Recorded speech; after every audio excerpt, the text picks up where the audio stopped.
Hello everyone. तो कैसे हैं आप सब लोग। आज की वीडियो में मैं आपको एयरफोर्स ग्रुप वाई के मैथ से किस टाइप के क्वेश्चन पूछे जाते हैं एग्जाम में, वो बताने वाला हूं। आप में से काफी लोगों को डाउट था कि किस टाइप के क्वेश्चन आते हैं, तो इस वीडियो के बाद आपका पूरा डाउट क्लियर हो जाएगा।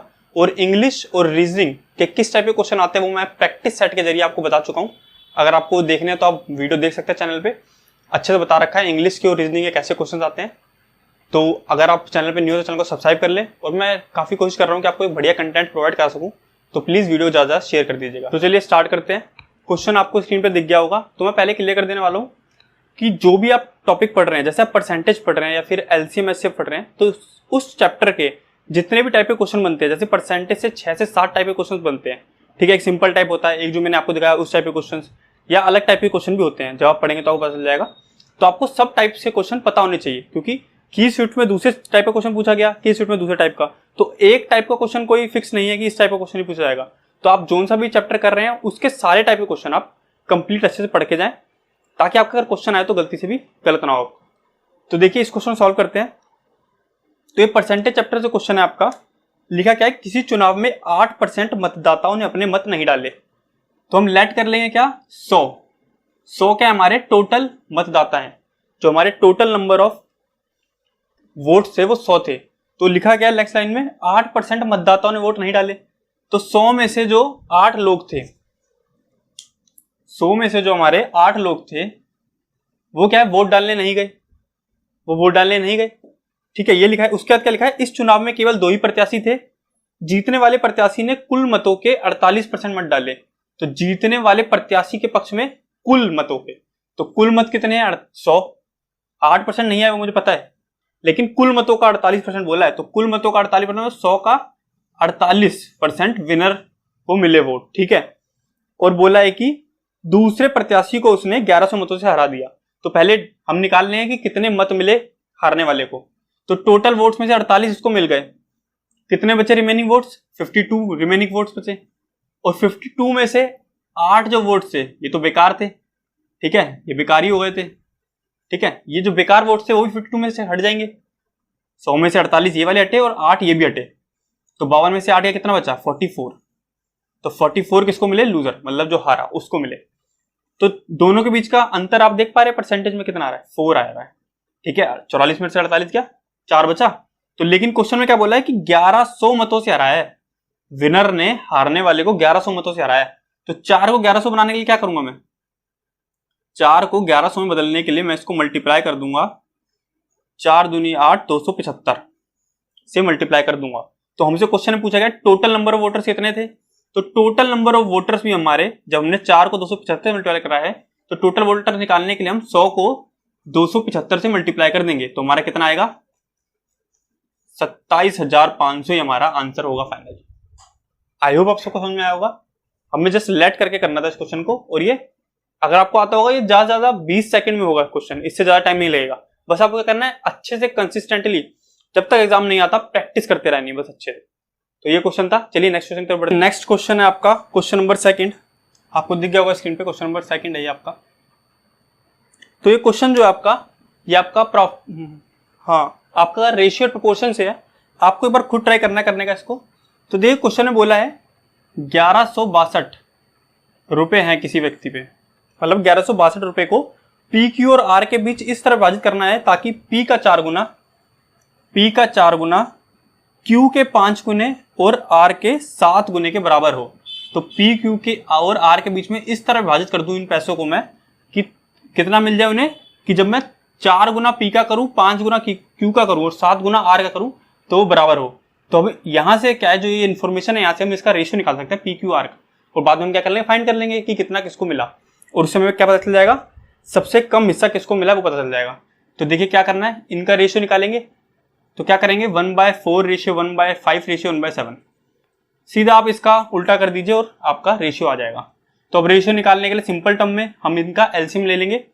देखिए तीनों डिजिट अलग हैं, 4, 5, 7, कहीं पर भी कोई भी कॉमन नहीं है। तो क्या आएगा, इनका जो एलसीएम आएगा 4 × 5 × 7 आ जाएगा।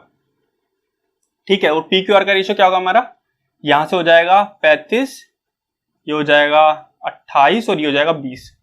तो ये जो है 35 रेशियो 28 रेशियो 20 से कहीं कट नहीं सकता। तो ये पी क्यू आर के रेशियो हो जाएगा। अब देखिए P को मिल रहा है 35, Q को 28 हिस्सा और R को 20 हिस्सा। तो पूछा हमसे सबसे कम अमाउंट किसको मिला है, तो सबसे कम अमाउंट उसको मिलेगा जिसका रेशियो सबसे कम होगा। तो Q R का रेशियो सबसे कम है 20, तो इसी को सबसे कम हिस्सा मिलेगा। तो हमें निकालना था कि सबसे कम हिस्सा कितना है, 20 बाय 30 40 50 60 70 और 13 83 इंटू 1162, ये कर देंगे तो हमारा आ जाएगा सबसे कम हिस्सा। तो 83 1 83 17 16 33 14, तो 14 पे जाएगा 83 से ये 11 62, तो 14 2 जा 14 दूनी 280, जो हमारा हो गया आ गया। ये सबसे कम अमाउंट है जो मिला है किसको, आर को। बाकी आप चेक कर सकते हैं, 14 हमारा मल्टीपल आ रहा था, तो 14 इंटू 35 करेंगे तब भी ज्यादा आएगा, 14 इंटू 28 करेंगे तब भी ज्यादा आएगा। सबसे कम हिस्सा किसको मिल रहा है, आर को मिल रहा है कितना, 280, जो कि बी ऑप्शन में दिया है, तो ये हमारा करेक्ट आंसर होगा। तो चलिए नेक्स्ट क्वेश्चन की तरफ बढ़ते हैं। तो देखिए नेक्स्ट क्वेश्चन है आपका हमारा एज चैप्टर से है, ठीक है, आयु वाले चैप्टर से है, 3rd नंबर क्वेश्चन है। तो एज वाले चैप्टर से हर साल एक क्वेश्चन पूछा जाता है, तो आपको अच्छे से करके जाना है ये वाला क्वेश्चन, ये वाला चैप्टर। तो देखिए क्वेश्चन क्या है, पिता की उम्र उसके पुत्र रोनित की उम्र से 3 गुना अधिक है। तो पिता को मैं एफ लिख देता हूं और पुत्र को आर।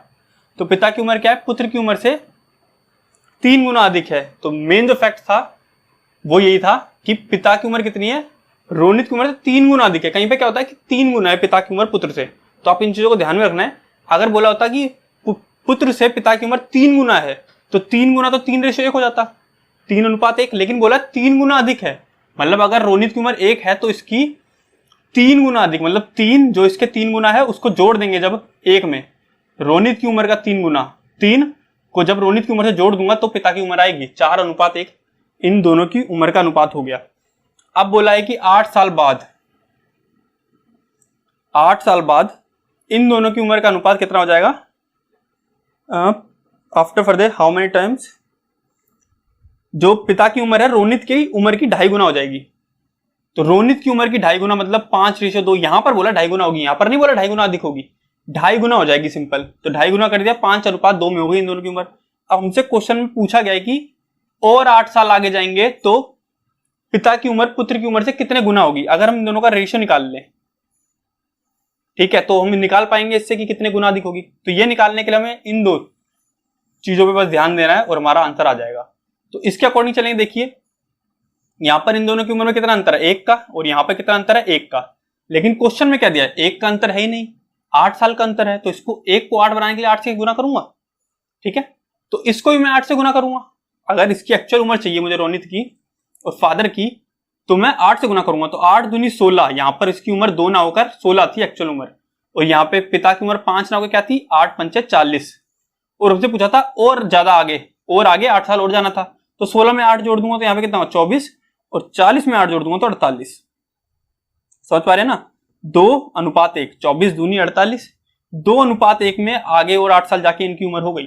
तो 2:1 है, और हमसे पूछा था पिता की उम्र रोनित की उम्र से कितने गुना है। आप देख पा रहे हैं 1 को जब मैं 2 से मल्टीप्लाई करूंगा तभी तो 2 आएगा, तो कितने गुना अधिक है, how many times would he be Ronit age. तो रोनित की एज के पिता की उम्र अपने पुत्र की उम्र से कितने गुना है, 2 गुना, 2 टाइम्स, ठीक है, 2 गुना है, जो कि हमारे दे रखा है ए ऑप्शन में 2 गुना, ये आपका आंसर हो जाएगा। तो सिंपल था, आपको जो ऊपर वाले फैक्ट्स थे उनमें देखना है, और ये जो था ये थोड़ा इंपॉर्टेंट था, इसे आप नोट कर लीजिएगा। जब 3 गुना दे रखा हो तो क्या करना है, और 3 गुना अधिक दे रखा हो तो आपको क्या करना है, इसकी उम्र का 3 गुना इसमें जोड़ देंगे इसकी उम्र में, तो आ जाएगा आपका 4:1। तो इस चीज को थोड़ा ध्यान रखना। चलिए नेक्स्ट क्वेश्चन की तरफ बढ़ते हैं। तो नेक्स्ट क्वेश्चन है आपका क्वेश्चन नंबर 4, वो देखिए आपका है, तो जो नेक्स्ट क्वेश्चन है आपका क्वेश्चन नंबर 4 वो एवरेज चैप्टर से है।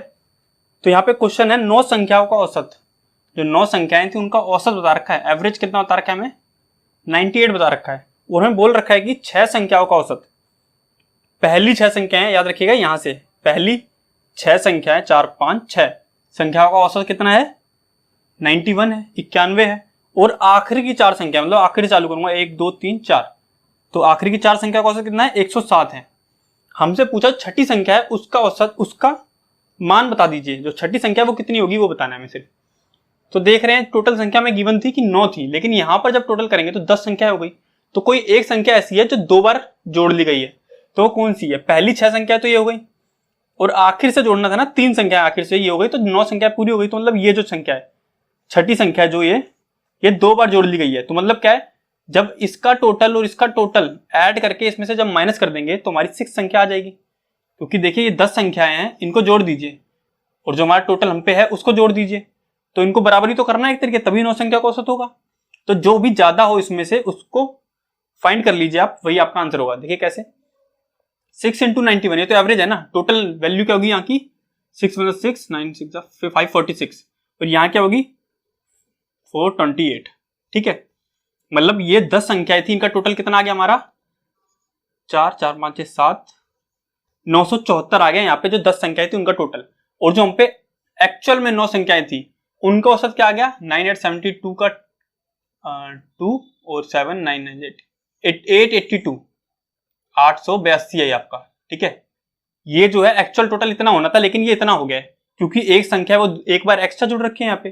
तो इसको बराबर कर दीजिए, जो भी एक्स्ट्रा है 974 में से 882 को माइनस कर देंगे तो आपके 6th नंबर, 6ठी नंबर संख्या थी उसकी वैल्यू आ जाएगी आपकी। तो कर दीजिए माइनस एक बार, 1874 जब माइनस करेंगे तो आपका कितना निकल के आएगा 92, जो आपका निकल के आएगा वही 6th जो नंबर था उसकी वैल्यू होगी। तो सिंपल क्वेश्चन था, काफी सिंपल, आपको वैल्यू निकाल लेनी थी और माइनस करके आपका आंसर आ जाएगा। और एवरेज चैप्टर में ध्यान रखिएगा, आपको मेन फोकस करना है जो क्वेश्चन में 2 बच्चे क्लास में एक्स्ट्रा आए तो अब जो नया रेशियो, जो नया एवरेज हो गया वो क्या हो गया, या फिर कुछ बच्चे जब क्लास से चले गए तो नए एवरेज में क्या चेंजेस आए, कितना चेंज आया या फिर कितना एवरेज हो गया नया वाला, तो वो वाले क्वेश्चन आपको ज्यादा करके जाने हैं एवरेज चैप्टर के। तो ये था सिंपल। नेक्स्ट क्वेश्चन पर बढ़ते हैं। क्वेश्चन नंबर 5 है आपका, जो ये है time speed and distance chapter से क्वेश्चन है। ABC किसी कार्य को क्रमशः टाइम स्पीड डिस्टेंस नहीं, टाइम एंड वर्क से क्वेश्चन है आपका। किसी कार्य को क्रमशः 24, 30 तथा 40 दिनों में पूरा करते हैं और उन्होंने साथ साथ कार्य करना आरंभ किया, किंतु C ने कार्य पूरा होने से 4 दिन पहले कार्य छोड़ दिया। कार्य कितने दिनों में पूरा किया गया? तो देखिए टोटल कार्य पहले निकाल लेंगे हम, 24, 30 और 40 है जो हमारा, तो हमारा टोटल कार्य कितना आ जाएगा, आप इनका एलसीएम ले लेंगे तो आएगा 120, 24 पंचे 120, 30 4 पे 40 तियां। ठीक है, तो टोटल का कार्य कितना गया हमारे पास 120 आ गया हमारा टोटल वर्क जो था। तो बोला है कि जब भी हमें बोला जाएगी खत्म होने से 4 दिन पहले, आपको पता होगा एक होता है कि शुरुआत के 4 दिन बाद जैसे इन्हें छोड़ा, ठीक है, तो अलग कॉन्सेप्ट होता है। लेकिन अभी क्या है, खत्म होने से मतलब ये एंडिंग पॉइंट था उससे 3 दिन पहले, मतलब x दिन में खत्म हुआ तो x - 3 उससे 3 दिन पहले C ने कार्य छोड़ दिया, 4 दिन पहले C ने कार्य छोड़ दिया। तो यहां पे क्या करेंगे, जो 4 दिन का कार्य था C का उसे ऐड कर देंगे सिंपल। तो जो 4 दिन पहले इसने काम छोड़ा उसमें 4, एक दिन में कितना काम करता है C 3, तो 4 3 12, तो टोटल कार्य कितना हो गया 132। और अब इसमें क्या करिए, इन तीनों की एफिशिएंसी आप प्लस कर दीजिए, 5 4 9 3 12, जब डिवाइड करेंगे तो आपका आंसर आ जाएगा 11। तो 11 दिन में टोटल ये काम कंप्लीट हो सकता था। आपको क्या करना था, टोटल वर्क निकाल लिया और जितने दिन पहले, खत्म होने से जितने दिन पहले कराए उसे प्लस कर दिया हमने। और जब हम स्टार्टिंग से बोलते जैसे कि आज कार्य चालू हुआ तो आज से 4 दिन बाद उसने छोड़ दिया कार्य, तो हम क्या करते 120 में से 12 माइनस कर देते। लेकिन क्या हुआ, कार्य खत्म होने से पहले बोला हमसे, जैसे x दिन में खत्म हो रहा है उससे 4 दिन पहले, तो हमने यहाँ पे प्लस कराए। तो 120 + 12 132 टोटल कार्य हो गया। और इन तीनों के एफिशिएंसी जितना कार्य एक दिन में तीनों मिलकर करते हैं उससे डिवाइड करते हैं, तो 11 हमारा सिंपल आंसर आ गया। तो चलिए नेक्स्ट क्वेश्चन की तरफ बढ़ते हैं। तो जो नेक्स्ट क्वेश्चन है, क्वेश्चन नंबर 6 है, ये आपका स्पीड और टाइम चैप्टर जो है उससे है। यहाँ पे दिया है ट्रेन है एक, उसकी स्पीड है 70 km/h और कुछ देर बाद उसकी स्पीड हो जाती है 80 km/h। तो जब 70 km/घंटे की रफ्तार से ट्रेन चलती है तो वो अपने एंडिंग पॉइंट पे पहुंचने में 12 मिनट की देरी लगा रही है, और जब वो 80 किलोमीटर की स्पीड से चलती है तो अपने गंतव्य पे पहुंचने में 3 मिनट की देरी लगाती है। तो यहां से हम क्या कर लेंगे, एलसीएम ले लेंगे, तो क्या आ जाएगा हमारा डिस्टेंस आ जाएगा। डिस्टेंस कितना आ गया 560। तो जो टाइम का रेशियो आ गया कितना आया 8 और 7, मतलब 560 को 70 की स्पीड से कवर करने में कितना देर लगी 8 घंटे, और 560 को 80 की स्पीड से कवर करने में 7 घंटे। तो बोल रहा है कि जब वो 70 की स्पीड चल रहा था तो वो 12 मिनट की देरी से पहुंच रहा था, और जो 80 किलोमीटर की गति चल रहा था 3 मिनट की देरी से पहुंच रहा था। तो आप क्या करेंगे, टाइम का डिफरेंस कैसे लेंगे, माइनस, दोनों जगह देरी हो रही है दोनों को हम माइनस कर देंगे आपस में। जैसे कैसे, ये चीज समझिए जरा, इसको समझिए जरा। जैसे मान लीजिए मुझे कहीं पे 12 बजे पहुंचना था, लेकिन मैं 12 मिनट देरी से पहुंचा, मतलब मैं 12 बज के 12 मिनट पहुंचा वहां पे, 12 मिनट देरी तभी तो होगी मेरी। और कहीं पे मुझे 12 बजे पहुंचना था, मैं 3 मिनट देरी से पहुंचा, तो मतलब मैं वहां पे 3 मिनट देरी, 12 बज के 3 मिनट पहुंचा। जो टाइम के बीच का डिफरेंस है, दोनों के बीच का कितने मिनट का डिफरेंस है? 9 मिनट का। तो मैंने क्या करा है, 12 में से 3 को माइनस कर दिया है। जब दोनों जगह देरी देरी हो या दोनों जगह जल्दी पहुंच जाए, तो आप दोनों टाइमों को माइनस कर देंगे आपस में, तो आपका डिफरेंस आ जाएगा। लेकिन बोल रखा हूं एक जगह देरी से पहुंचा है और एक जगह जल्दी पहुंचा है, ठीक है, कहीं पर भी जल्दी पहुंचाओ, एक जगह देरी से पहुंचाओ, तो दोनों को क्या कर देंगे, ऐड कर देंगे। जैसे देखिए यहां पर वो देरी से पहुंचा, लेकिन अगर वो यहां पे 3 मिनट जल्दी पहुंच जाता, तो मतलब 11:57 पहुंच जाता, तो क्या करते, इन दोनों के बीच का डिफरेंस कैसे आता, ऐड करने पर आता। समझे ना आप, इनको डिफरेंस ऐड करने पे आता। लेकिन अभी क्या है, डिफरेंस क्या है, दोनों जगह नेगेटिव नेगेटिव है, दोनों जगह देरी हो रही है, तो दोनों के बीच को माइनस कर देंगे। इनको 12 को 3 से माइनस कर दूंगा तो हमारा आ जाएगा 9 मिनट। तो दोनों टाइम के बीच का डिफरेंस कितना है, 9 मिनट का डिफरेंस है। तो 8 और 7 के बीच का डिफरेंस, एक्चुअल डिफरेंस जो हमारा है, वो एक का है, हमें 9 बनाने के लिए क्या करेंगे, मल्टीप्लाई बाय 9 करेंगे इसे, ठीक है। तो हमसे पूछा क्या था, हमसे पूछा था एक्चुअल टाइम क्या होगा। तो जो ये 8 टाइम था, ये भी 8 ना होकर क्या हो जाएगा, 9 से मल्टीप्लाई करेंगे, 72। 72 मतलब क्या है, 1 घंटा 12 मिनट, या भी मिनट में ही दे रखा है हमें ऑप्शंस में, तो मिनट में लेके चलते हैं, हमें 72 मिनट दे रखा है। लेकिन क्या है, ये 72 मिनट, जो ये 8 है 72 मिनट, इसमें क्या है, इसमें तो हमें 12 मिनट की देरी हो रही थी, तो एक्चुअल टाइम तो हुआ नहीं। तो एक्चुअल टाइम निकालने के लिए इसमें से 12 माइनस कर दूंगा मैं। जैसे 12 12 था ना, इसमें 12 माइनस कर देता तो एक्चुअल टाइम आ जाता। तो ऐसे ही 72 जो आ रहा है, इसमें से 12 माइनस कर दूंगा, एक्चुअल टाइम आ जाएगा। तुम्हारा 60 आया, जो मतलब 1 घंटे का जो समय है, 1 घंटे का समय, सॉरी मार्कर, 1 घंटे का समय है, वो हमारा एक्चुअल टाइम था उस यात्रा को तय करने का। आई होप आपको समझ में आया होगा, थोड़ा कॉन्सेप्ट सही था ये। इस टाइप के क्वेश्चंस पूछे जाते हैं एग्जाम में, बस आपने थोड़ी प्रैक्टिस कर रखी होगी तो काफी इजी होंगे आपके लिए। तो चलिए नेक्स्ट क्वेश्चन की तरफ बढ़ते हैं। देखिए नेक्स्ट क्वेश्चन है आपका एलसीएम एचसीएफ से। तो एलसीएम एचसीएफ से हर बार एक अच्छा क्वेश्चन पूछा जाता है, मैं आपको बता चुका हूँ पहले भी, जिसमें मैथ्स के टॉपिक बताया, जिस वीडियो में उसमें बताया था, एलसीएम एचसीएफ का हर बार थोड़ा अच्छा टाइप का क्वेश्चन आता है, तो उसकी अच्छे से प्रैक्टिस करके जाइएगा आप। देखिए इसमें क्वेश्चन है, मान लो x एक न्यूनतम संख्या है, तो x क्या है, एक लीस्ट नंबर है, मतलब एक सबसे छोटा नंबर है, जिसे 5, 6, 7, 8 से विभाजित करने पर प्रत्येक मामले में 3 शेषफल रहता है। मतलब एक x नंबर है जिसे हम 5, 6, 7, 8 से जब डिवाइड कर देंगे तो हर मामले में क्या शेषफल रहेगा, 3 शेषफल रहता है।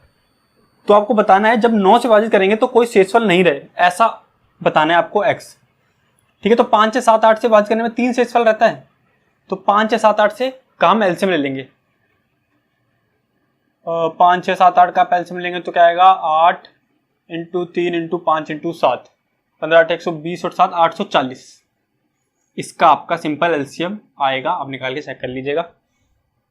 तो 840 तो हो गया वो लीस्ट नंबर x, जिसे 5, 6, 7, 8 से डिवाइड कर दूं तो पूरी तरह डिवाइड हो जाएगा। लेकिन क्या कह रहा है, हर बार वो 3 जो है शेषफल लाता है, 3 रिमाइंडर, तो वो क्या हो गया, 3 ऐड कर देंगे हम उसमें, तो 843 नंबर हो जाता। बट यहाँ पे एक केस है कि परंतु जब इसे हम 9 से विभाजित करते हैं, 9 से जब मैं इसे डिवाइड करूंगा तो क्या है, शेषफल कुछ नहीं आता। तो मतलब 840 मैं क्या लूंगा, 840 के प्लस 3, इसको जब मैं डिवाइड करूंगा 9 से, तो मेरा कुछ रिमाइंडर नहीं बचना चाहिए। तो मैं अलग अलग भी डिवाइड कर सकता हूं, आपको पता है ना। तो 9 को 840 डिवाइड करूंगा, क्या बचेगा, 81, 30, 3 के, ठीक है। जैसे 9 9 से 81 हो गया, 30 बचा, 30 को 3 पे 27 गया, तो मतलब 3 के एंड में बचा था मेरे पास, तो उसको मैंने 3 के को यहां पे लिख लिया, 3 के प्लस 3, अब डिवाइड बाय 9, ठीक है। अब देख लीजिए के की वैल्यू क्या डालें कि पूरी तरह डिवाइड हो जाए, क्योंकि 0 रिमाइंडर लाना है ना हमें। यहां पर आप के की वैल्यू डाल के चेक कर सकते थे, लेकिन बहुत बड़ा था ये नंबर, तो मल्टीप्लाई करने में दिक्कत आती है, इसलिए मैंने छोटा कर दिया डिवाइड करके से। एक बार डिवाइड कर दिया तो क्या बचा, 3 के। अब 3 के को चेक कर लूंगा सिंपल, तो जल्दी होगा।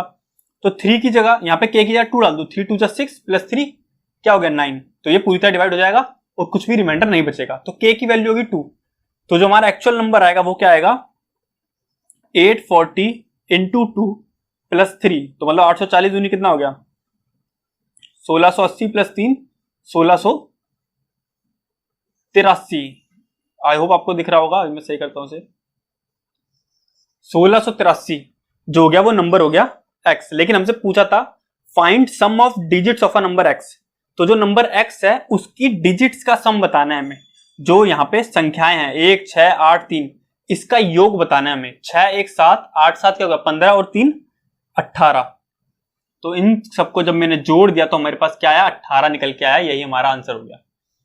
ठीक है, तो एलसीएम एचसीएफ के ये थोड़ा तब भी थोड़ा इजी था, और भी अच्छे अच्छे क्वेश्चन बनते हैं एलसीएम एचसीएफ के। 5 डिजिट का सबसे बड़ा नंबर जिसमें डिवाइड कर दो तो कुछ ना बचे, तो ऐसे टाइप के क्वेश्चन आपको देख के जाने हैं। हमें सिंपल 840 नंबर था, यहाँ पर 18 आंसर आया यहाँ से। ठीक है, तो चलिए नेक्स्ट क्वेश्चन की तरफ बढ़ते हैं। जो नेक्स्ट क्वेश्चन है वो आपकी स्क्रीन पर है, ये आपका क्वेश्चन है प्रॉफिट एंड लॉस का। तो मैं पहले बता चुका हूं प्रॉफिट एंड लॉस और डिस्काउंट ये एक ही चैप्टर के पार्ट है दोनों। इन दोनों चैप्टरों को बिल्कुल अच्छे से करके जाना है, काफी ज्यादा इंपॉर्टेंट चैप्टर है ये, आपको इन्हें अच्छे से करके जाना है। कभी कभी क्या होता है प्रॉफिट लॉस का अलग से क्वेश्चन और डिस्काउंट का अलग से क्वेश्चन पूछा जाता है, तो क्या हो गया पूरा चैप्टर 2 मार्क्स से आ गया, समझ रहे हैं ना आप। तो आपको इस चैप्टर को काफी ज्यादा इंपॉर्टेंस देनी है और अच्छे से सब टाइप के क्वेश्चन कर लेने हैं। तो ये देखिए, ये जो क्वेश्चन है इसमें क्या दिया हुआ है आपको, बोला है कि एक व्यापारी 25 रुपए प्रति किलोग्राम वाले ए प्रकार के चावल, तो ए प्रकार के चावल हैं वो कितने रुपए के हैं 25 रुपए। ठीक है, 25 रुपए प्रति किलो है, और कितने किलो खरीदे इसने 20 केजी खरीदे इसने, और कह रहा है 20 किलोग्राम वाले चावल जो कि इसने 40 रुपए प्रति किलोग्राम, मतलब 40 रुपए खरीदे, कितने किलो 35 किलो, मतलब 40 रुपए पर केजी है ये। ठीक है, टोटल की वैल्यू नहीं, पर केजी की वैल्यू है ये। ठीक है, अब बोलता है कि वो मिश्रण को जो टोटल था उसको 38 पर केजी पर बेचता है। ठीक है, मिश्रण को 38 रुपए पर केजी के हिसाब से बेचता है। तो आप देख सकते हैं इसको करने का एक सिंपल तरीका ये होगा, उसने टोटल पैसे कितने लगाए और कितने कमाए उसका डिफरेंस करके हम निकाल सकते हैं। देखिए 25 रुपए पे 20 किलोग्राम खरीदे थे, तो टोटल उसने कितने रुपए लगे यहाँ पे उसके 500 रुपए खत्म हुए यहाँ पे, और यहाँ पर उसे कितने रुपए खत्म हुए 40 इंटू 35 कर दो आप 3500 को, हाँ 1400 यहाँ पे खत्म हुए उसके। तो टोटल उसने जो खरीदा सामान वो कितने खरीदा था ए और बी चावलों को 1900 रुपए खरीदा था उसने, कोई डाउट यहां तक 1900 खरीदा था उसने, बट जो टोटल था उसने 38 रुपए पर किलोग्राम के हिसाब से बेचा है। ठीक है, ये बेचने वाला प्राइस है, ये तो खरीदने वाला था। क्रय मूल्य विक्रय मूल्य क्या 38 रुपए पर किलोग्राम, और टोटल कितना था किलोग्राम कितना टोटल 35, ये 20, ये 55 किलोग्राम था टोटल। तो 38 इंटू 55 कर दूं मैं सीधा, 8 में 40 का 0, 4 5 से 15 4 19, तो ये कितना हो गया 0 9 9 1 10 का 0 हासिल दिया 1 2090, जो उसका विक्रय मूल्य में जो उससे राशि प्राप्त हुई वो 2090 रुपए। तो सीपी आपके पास है, एसपी आपके पास है, आप सिंपल निकाल सकते हैं प्रॉफिट और लॉस पर। प्रॉफिट तो हो रहा है जब बढ़ रहा है, तो कितने रुपए का प्रॉफिट हुआ देखिए 190 का, हमको प्रॉफिट हुआ है कितने पर 1900 रुपए पर। तो आप कर लीजिए 0000 19 10, तो आपका जो 10 आ रहा है यहां से कर लीजिएगा आप, मैं सही करता हूं इसे, 10% जो आएगा आपका वो आंसर आ जाएगा। समझ पा रहे हैं ना आप, 1900 सीपी था और एसपी 2090 था, अब डिफरेंस करके सीपी को अपॉन में रखा हमने, तो 10% हमारे यहां से आंसर आएगा। ठीक है, तो डिस्काउंट वाले क्वेश्चन की आप अच्छे से प्रैक्टिस करके जाइएगा इसमें। अब नेक्स्ट क्वेश्चन देखते हैं हम अपना। तो क्वेश्चन नंबर 9 आपकी स्क्रीन पे ट्रिग्नोमेट्री से क्वेश्चन है। मैं आपको बता चुका हूं कि जो लास्ट टाइम पेपर हुए थे एयरफोर्स ग्रुप वाई के नवंबर 2020 वाले एग्जाम, उसमें हर शिफ्ट में रागा के सेक्शन में ट्रिग्नोमेट्री क्वेश्चन देखने को मिला था, लेकिन सिंपल क्वेश्चन था, ज्यादा ट्रिकी क्वेश्चन नहीं था। अगर आपको बेसिक रूल्स पता है ट्रिग्नोमेट्री के तो आप उसे इजीली अप्रोच कर पाएंगे। तो आपको ट्रिग्नोमेट्री चैप्टर भी अच्छे से करके जाना है, और साथ में मेंसुरेशन के जितने भी चाहे 2D मेंसुरेशन हो 3D मेंसुरेशन हो, सबके फॉर्मूले पढ़ के जाने हैं। देखिए क्वेश्चन है कोस एक्स की वैल्यू क्या है -1/2 है आपकी। ठीक है, तो आपसे पूछा है कि x की वैल्यू क्या होगी, आपको ये बताना है। ठीक है, तो देखिए cos x की वैल्यू -1/2 है, तो अगर आप पहले बताइए अगर cos x की वैल्यू 1/2 होती तो x की वैल्यू क्या होती, तो आपको पता होगा cos 60 डिग्री 1/2 होता है, तो x की वैल्यू हमारी 60 डिग्री होती, लेकिन यहाँ पे क्या है -1/2 है, तो -1/2 है, तो मैं क्या करूंगा, या तो ये कर सकता हूं, देखिए आप, ये आपको क्वाड्रेंट अगर पता हो कि 0 से 90 के बीच में सब कुछ पॉजिटिव रहता है, ऑल पॉजिटिव, सेकंड क्वाड्रेंट में साइन और कोसेक पॉजिटिव, बाकी सब नेगेटिव, तो सेकंड क्वाड्रेंट में जैसे इसकी वैल्यू आएगी कॉस की, वो नेगेटिव में पहुंच जाएगी। 60 डिग्री कहां आता है, इस वाले क्वाड्रेंट में, तो पॉजिटिव वैल्यू होनी चाहिए थी, तो नेगेटिव नहीं हो सकता था, 60 तो आंसर नहीं होगा। सेकंड क्वाड्रेंट में जो वैल्यू होगी वो क्या होगी, नेगेटिव होगी। तो मैं क्या करूंगा, या तो 60 में मैं क्या जोड़ दूं, तो मैं कर दूंगा यहां से पाई माइनस, मतलब यहां तक 180 होता है ना, तो इस 180 में से मैं 60 माइनस कर दूं। ये जो 180 है, सॉरी पाई लिख दिया मैंने, 180 लिखता हूं। 180 में से अगर मैं 60 माइनस कर दूं, यहां तक 180 है ना, तो यहाँ पे क्या है, साइन और कॉसेक थीटा जो होते हैं ये तो पॉजिटिव होते हैं, बाकी सब कॉस सेक टैन कॉट सब नेगेटिव होते हैं। तो 180 माइनस 60 मतलब 120, जो वैल्यू होगी कॉस की 120 डिग्री पर, वो क्या आएगी सेकंड क्वाड्रेंट में, तो वो क्या होगी, नेगेटिव होगी। तो आपको क्वाड्रेंट जब पता होंगे कहां पे किस क्वाड्रेंट में क्या चीज होती है, तब आप इसको कर पाएंगे। अब मैंने 180 प्लस कर देता तो थर्ड क्वाड्रेंट में आ जाता है ये, तब भी सही होता, क्योंकि यहाँ पे खाली टैन और कॉट पॉजिटिव होते हैं, बाकी सब नेगेटिव। इस क्वाड्रेंट में आती कॉस और सेक पॉजिटिव, बाकी सब नेगेटिव होते हैं, तो यहाँ पे भी सही होता है। लेकिन 120 को आंसर के अकॉर्डिंग चेक कर रहा हूं मैं। आंसर में देखिए, अब मैं किसमें दे रखा है, रेडियन में दे रखा है आंसर। आपको पता होगा डिग्री को जब रेडियन में चेंज करता हूं तो पाई बाय 180 से मल्टीप्लाई, और जब रेडियन को डिग्री में चेंज करूंगा तो 180 बाय पाई से मल्टीप्लाई करूंगा। तो यहाँ पे डिग्री में रेडियन में चेंज करना है, पाई बाय 180 से मल्टीप्लाई कर दूंगा मैं से। तो 60 के टेबल से देख लेता हूं, 2 पाई बाय 3 हमारा एकदम करेक्ट आंसर आ रहा है। अगर ये आंसर नहीं होता ऑप्शन में, तो मैं क्या करता, अब मैं 180 मतलब 60 की वैल्यू क्या करता, 180 प्लस 60 240 डिग्री रख के चेक करता इस वाले क्वाड्रेंट में, इसको चेंज करता पाई बाय 180 से, कितने पे आता, 3 और 4 4 पाई बाय 3 आता फिर मेरा, जो कि ऑप्शन में दिया ही नहीं है। तो ये ऑप्शन से है ही नहीं, तो नहीं होगा। तो ऑप्शन के अकॉर्डिंग थोड़ा चलना पड़ता है हमें। तो ऑप्शन में अगर यही दिया है तो सेकंड क्वाड्रेंट वाला चेक करके हमने आंसर दिया है। ठीक है, तो आपको बेसिक जो भी रूल्स होते हैं, साइन 3 थीटा क्या होता है, कॉस 3 थीटा क्या होता है, साइन 2 थीटा कॉस 2 थीटा की वैल्यू क्या होती है, वो सब आपको पढ़ के जाने। सिंपल आपका क्वेश्चन क्या हो सकता है, सीधा फॉर्मूला दे दिया, उसका बेसिक बता दिया है। बहुत इजी क्वेश्चन होता है, 5 से 10 सेकंड लगेंगे करने में, लेकिन अगर आप पढ़ के ही नहीं जाएंगे तो मार्क्स आपके कट जाएंगे। तो चलिए नेक्स्ट क्वेश्चन पर बढ़ते हैं। देखिए आज का लास्ट क्वेश्चन है, ये क्वेश्चन है आपका 10th नंबर, जो क्या का मेंसुरेशन से जितने भी चैप्टर्स आते हैं, चाहे उनसे कम क्वेश्चन आते हैं ज्यादा क्वेश्चन आते हैं, उन सबका एक क्वेश्चन लेके आऊं ताकि आपको पता चले किस टाइप के क्वेश्चन पूछे जाते हैं एग्जाम में। इस टाइप के क्वेश्चन कई बार पूछे जा चुके हैं एग्जाम में, तो इसलिए मैं ये सब लेके आया था। अब एक वीडियो में आपको सारे क्वेश्चन नहीं करवा सकता कि कौन कौन से क्वेश्चन आ चुके हैं, बट जिस टाइप के आते हैं वो मैं बता दिया। आपको क्या करना है, सभी टाइप के क्वेश्चन हर चैप्टर के अच्छे से करने हैं, तभी आपके अच्छे नंबर आ पाएंगे। देखिए क्या है क्वेश्चन, किसी आयत की 2 संलग्न भुजाएं, आयत मतलब रेक्टेंगल, हाँ रेक्टेंगल है, उसकी 2 संलग्न मतलब ये 2 साइड की भुजाएं 4:3 के अनुपात में है। ठीक है, मतलब लेंथ रेशियो ब्रेथ ले लूं तो वो 4:3 में है, लेंथ आपको पता होगा। ठीक है, और बोला है कि उसका क्षेत्रफल जो एरिया है वो कितना है, 192 मीटर स्क्वायर है, और हमें इसका पेरीमीटर बताना है। सिंपल ये हमें बताना है। तो 4:3 है, तो ये एक तरीके से 4x और 3x है। अगर लेंथ इंटू ब्रेथ क्या होता है, एरिया के बराबर होता है 192। सिंपल फॉर्मूला पता है तो मैं क्वेश्चन कर सकता हूं, और इसी टाइप के क्वेश्चन सेम आप देखेंगे जब जाके। अगर मेंशन क्वेश्चन आता है तो ऐसे आएगा, सिंपल क्वेश्चन होता है। सिंपल अगर आपको फॉर्मूला पता है आप तुरंत कर लेंगे उसको। 4x मल्टीप्लाई 3x तो क्या गया, 12x स्क्वायर। ठीक है, इक्वल टू 192। अब 12 से 12 1 12 और कितना बचा, 72 16। तो x की वैल्यू कितनी आ गई, 16। किसका स्क्वायर होता है, 4 का। तो x की वैल्यू होगी 4 हमारी। हमसे पूछा था पेरीमीटर, पेरीमीटर क्या होता है हमारा, पेरीमीटर होता है 2l प्लस b। तो l हम पे कितना है, 4 इंटू 4 16 हमारा l हो गया, 4 इंटू 3 12 हमारा ब्रेथ होगी इसकी। तो 16 और 12 को जब जोड़ देंगे तो यहाँ पे आ जाएगा 28। 28 इंटू 2 56। 56 मीटर जो आ गया हमारा, सी ऑप्शन में दिया हुआ, ये हमारा इसका पेरीमीटर आ गया। ठीक है, तो कोई से भी हो अगर मेंस्ट्रुएशन क्वेश्चन, चाहे वो 3D वाली मेंस्ट्रुएशन में क्यूब आता है, क्यूबॉइड आता है आपका, ठीक है, सिलेंडर आता है, आपके जो कोन होता है, इन सबके फॉर्मूले भी आपको पढ़ के जाने। सिर्फ 2D नहीं कि आपने स्क्वायर पढ़ लिया, सब इनके भी फॉर्मूले आपको अच्छे से पता होने चाहिए, चाहे वो इनका डायगोनल निकालने का फॉर्मूला हो। ठीक है, ये सारे फॉर्मूले आपको पढ़ के जाने, तभी आपका मेंस्ट्रुएशन क्वेश्चन हो पाएगा।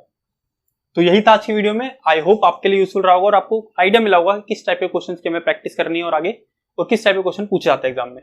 अगर आपको यूजफुल लगे तो ज्यादा शेयर करें, जो और भी लोग तैयारी कर रहे हैं उनकी भी हेल्प हो। तो जल्दी मिलते हैं नेक्स्ट वीडियो में। Thank you.